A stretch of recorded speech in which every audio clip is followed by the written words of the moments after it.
there's plenty of chatter about this possibility of McCarthy out and then potentially Belichick in. I mean, this is honestly stunning. But, I mean, these are two teams that look like they're on different planets right now. Do you think I'm an idiot? Do you?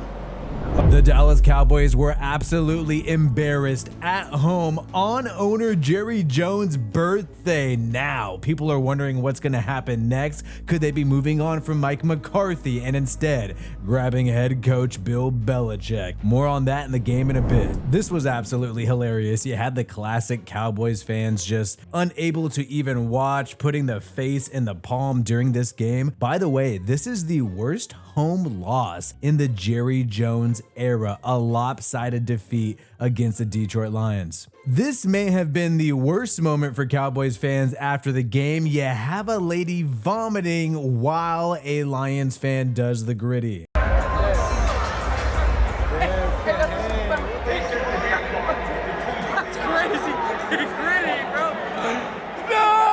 This is one of the saddest things I've seen after a loss, and what makes it even sadder is that she was wearing a Dak Prescott jersey. By the way, the Cowboys have lost every single game at home this year. They lost against the Saints, lost against the Ravens, and now lost against the Detroit Lions. This is getting so bad that you have Cowboys fans pawning off their tickets during the game. They're watching this defeat and just saying, you know what, I'm not going to sign up for this in the future. I'm instead going to make some money. So expect a lot of visiting fans in these upcoming Cowboys games. Remember a few weeks ago when the Cowboys lost to the Baltimore Ravens at home, Dak Prescott told fans, jump off if you want. Jump off if you want. Please.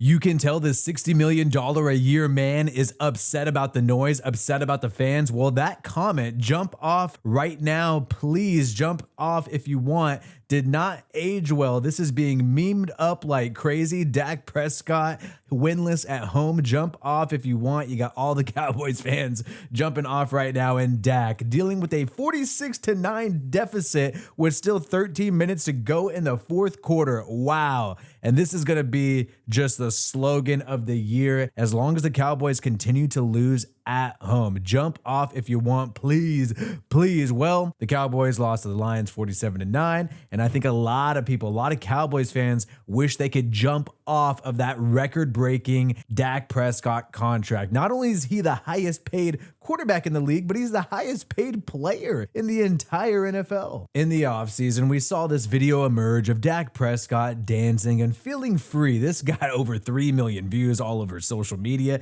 We thought we'd see a looser Dak Prescott, a more confident Dak Prescott now that he has that fat contract. But instead, I think we're seeing a more entitled, resentful Dak Prescott, a quarterback who thinks, oh, the fans are going to complain. Who cares? I'm still going to be here next week. My contract is locked in for the next few years. This is a team that did not make many moves during free agency because they had to do things like pay Dak Prescott and CeeDee Lamb. And I don't think they're getting a good return on that, considering the fact that they only put up 9 points against the Lions. My favorite thing is that you now have Cowboys diss tracks from their own fans talking about Dak and the rest of the crew. Ain't gonna never win. I'm ashamed to be a fan. Got me lying to my friends. Louis belt straight to ass. Dak cannot complete a pass. CeeDee Lamb been playing trash. Man, how long is this gonna last?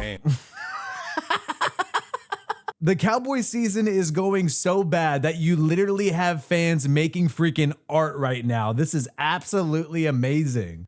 Get it, Jerry. Yeah. Quit it, Jerry. Retire, Jerry. We gotta fire Jerry. Boy, you know this team super bad. I ain't lying. Every week we taking belt to ass. That shit.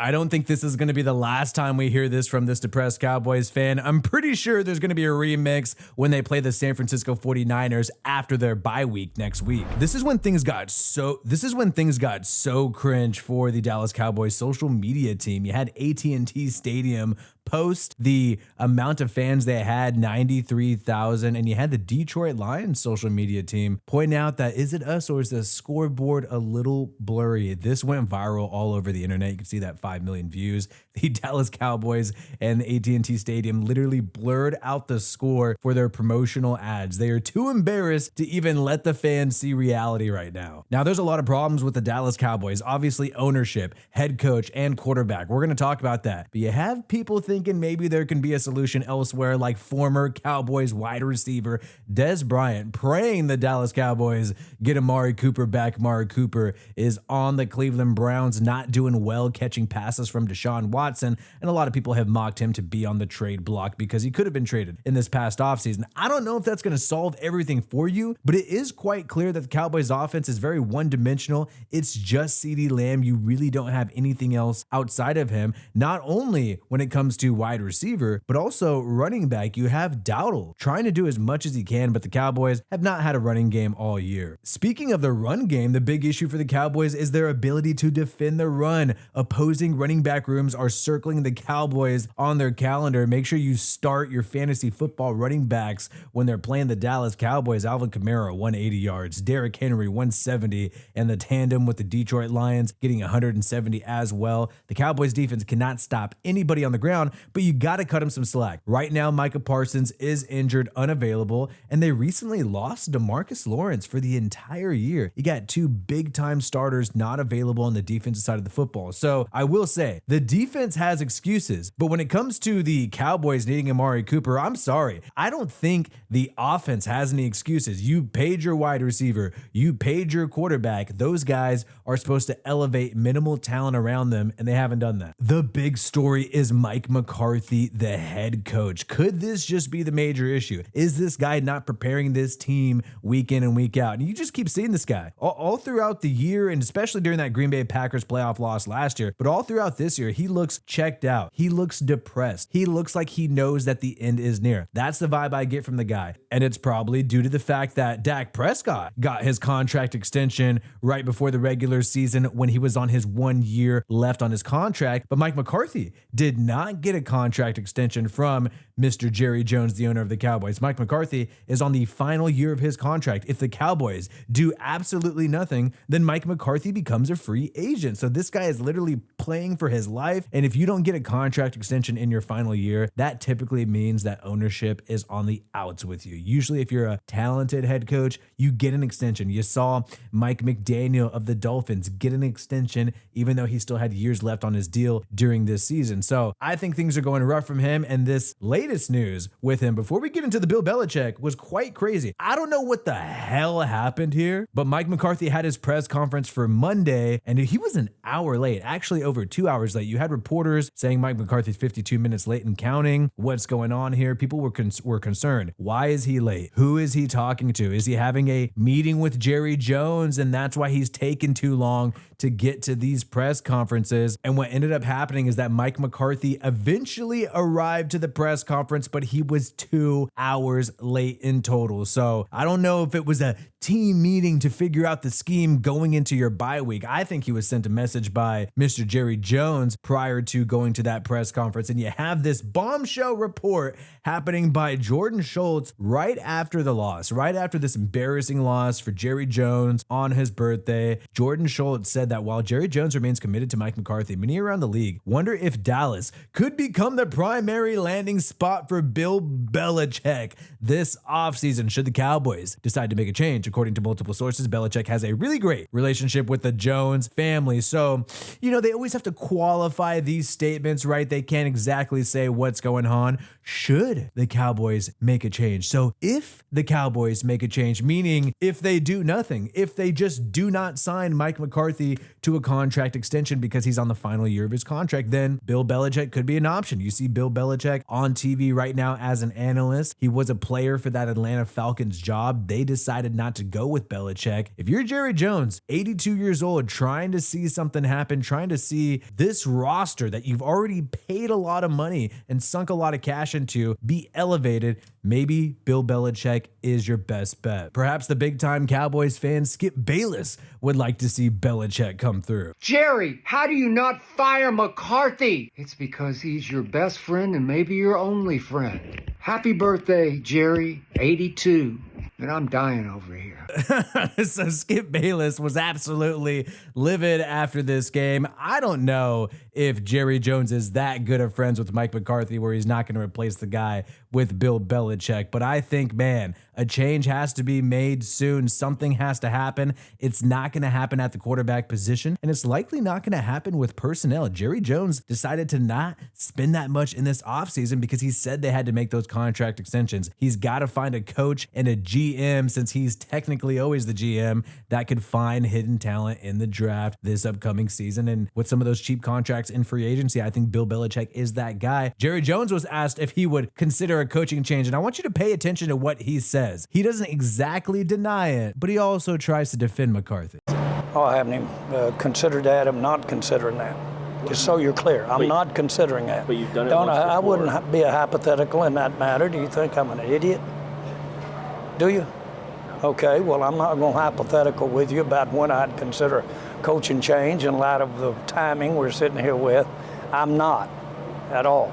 Jerry Jones says, you think I'm an idiot. What he's basically saying here is, obviously, I wouldn't tell you, the media, if I would make a coaching change. I wouldn't speak in those hypotheticals, and that I'm not considering it. So Jerry Jones just said he's not making a coaching change, but if he was, he wouldn't tell us. You have Dak Prescott saying that he's confident in Mike McCarthy after the game, but what else is he supposed to say? That's been his guy he's been going to battle with for a little bit. Skip Bayless throwing shade at Dak Prescott too, saying he cannot believe he'd rather have Jared Goff than Dak Prescott, but it's come to this. I mean, Dak was absolutely horrible in this game. I had been someone that had previously sort of defended this guy, but at this point, dude, you're getting paid $60 million a year. You cannot elevate the talent around you. You're throwing multiple picks, and these are interceptions where it's not like he has intense pressure in his face and there's nothing he could do about it. It's not like it's bouncing off of the receiver's hands and therefore it's a tip drill pick. These are real picks. Like, Dak Prescott throws real interceptions, real all on the quarterback interceptions every single week. I would bet almost all the money in my bank account that he's going to throw an interception against the San Francisco 49ers when they play them after this upcoming bye week. Now, I'm not encouraging you guys to do that, but I'm just saying, 2 picks against the Lions, 2 picks last week against the Pittsburgh Steelers. You had 2 interceptions against the New Orleans Saints. This guy right now has 6 picks on the year, only 8 touchdowns. That doesn't really sound like $60 million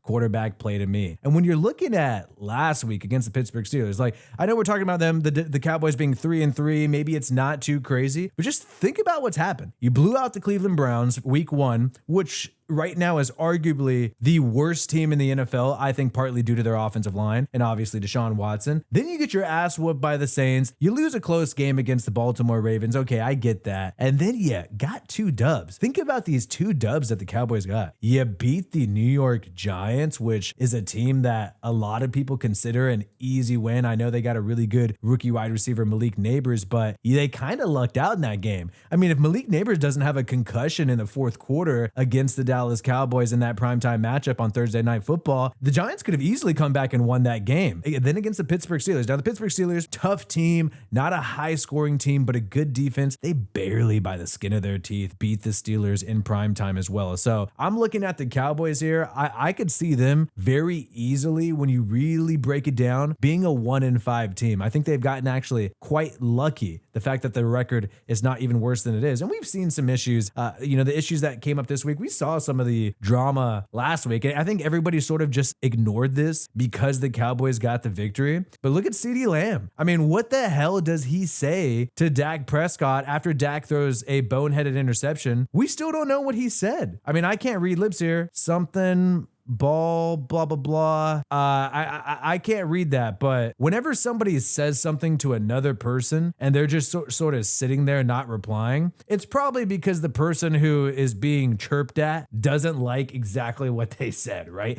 I mean, that's probably what happened. I mean, Dak Prescott doesn't respond to CeeDee Lamb at all. They're not that far away from each other, so it's not like he can't hear the guy, and he just avoids him. So there was that drama happening last week in the loss against the Pittsburgh Steelers, and I think it kind of just got swept under the rug just because the Dallas Cowboys ended up getting the W, and that's all that matters for a lot of people. Dak Prescott has also been chirping with the media, upset about the fact that they cover his home renovation project. Being frank, trying to keep my personal life, build a home or a place or have a property that I'm about to raise a daughter and a family there, that I truly don't appreciate the drones, the extra videos, and honestly the conversation of it. I'm super blessed to be able to at this point build what I want. So enough said. Now, I'm not gonna lie, that's super creepy. The drones and people trying to spy on his home and check out what he's doing. That really does suck. I mean, people flying drones around somebody's house, I mean, there should be criminal consequences for that. But really, what this is really about, it's about his contract. This is what the fans actually care about. It's the fact that this guy is making $60 million a year. He's the highest paid quarterback, and he's playing like complete trash. And that is why people are bringing up his home renovation project and all that. You even had fans after this past game saying Dak's too busy thinking about the landscape of his current new home renovation project to focus on these defenses. So all that's going to come up, and it's expected, but I think people should stop those drones. Another unexpected thing that happened was Amon-Ra St. Brown, the Detroit Lions wide receiver, did an Instagram story celebrating after the dub against the Dallas Cowboys, and you had a reply by the cornerback of the Cowboys, Jordan Lewis. Amon-Ra St. Brown posted this saying, "You a bitch."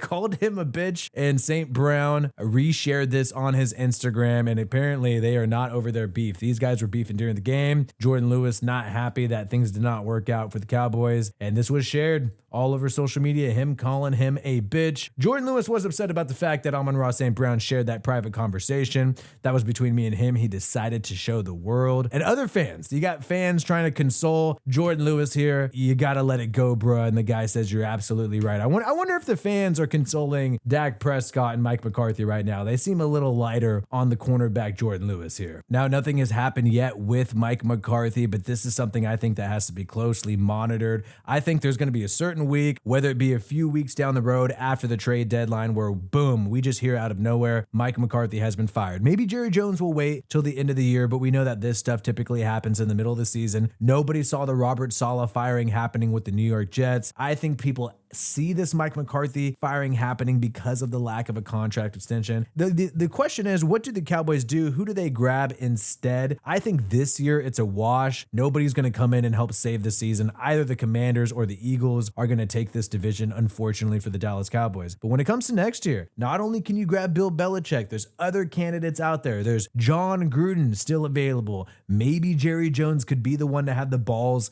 to hire somebody like John Gruden as well. We'll see what happens. Let me know your thoughts on this in the comments below. My name is Wi-Fi Willie. Peace out, and I hope you have a good one.